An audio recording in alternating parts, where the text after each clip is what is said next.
Sahabat Kompas.com, terdakwa kasus dugaan tindak pidana terorisme, Munarman, membantah bahwa dirinya adalah seorang teroris. Hal ini disampaikan Munarman saat membacakan eksepsi atau nota keberatan di Pengadilan Negeri Jakarta Timur pada Rabu 15 Desember 2021.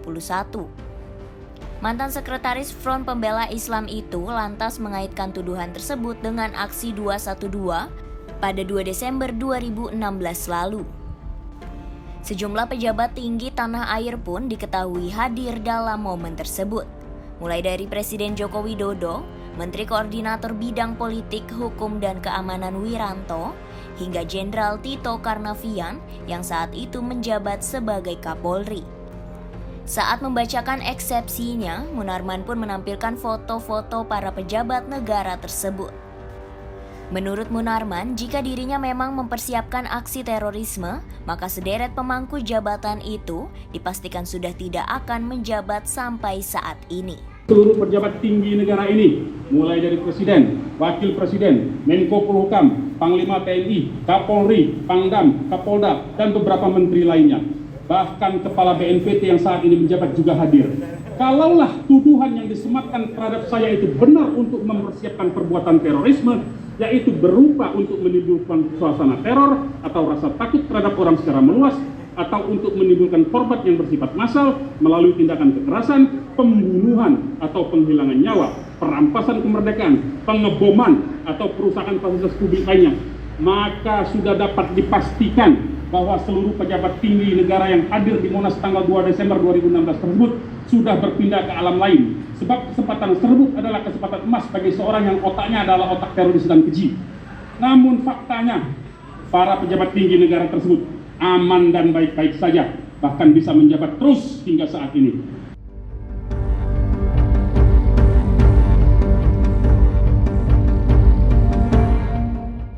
Selain itu, Munarman juga menilai ada kejanggalan dalam kasus yang sedang dihadapinya.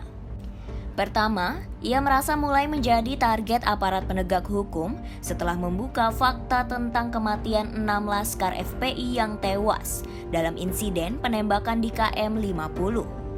Fakta yang dimaksud adalah bahwa para pengawal Rizik Syihab itu disebutnya tidak membawa senjata atau pistol.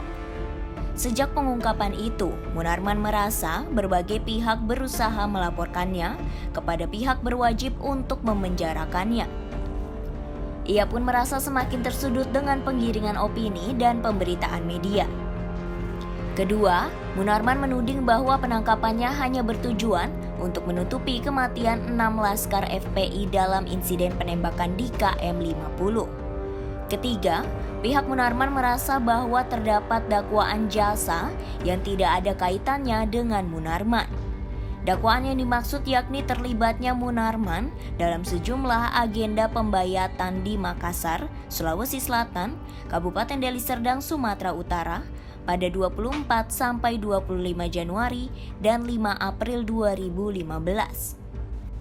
Hal itu pun dikaitkan dengan munculnya Islamic State of Iraq atau ISIS di Suriah sekitar awal 2014 yang dideklarasikan Sheikh Abu Bakar al-Baghdadi. Adapun dalam kasus ini, Munarman didakwa dengan 3 pasal, di antaranya yakni pasal 13 huruf C, pasal 14 jangto pasal 7, dan pasal 15 jangto pasal 7 Undang-Undang Nomor 5 Tahun 2018 tentang Pemberantasan Tindak Pidana Terorisme.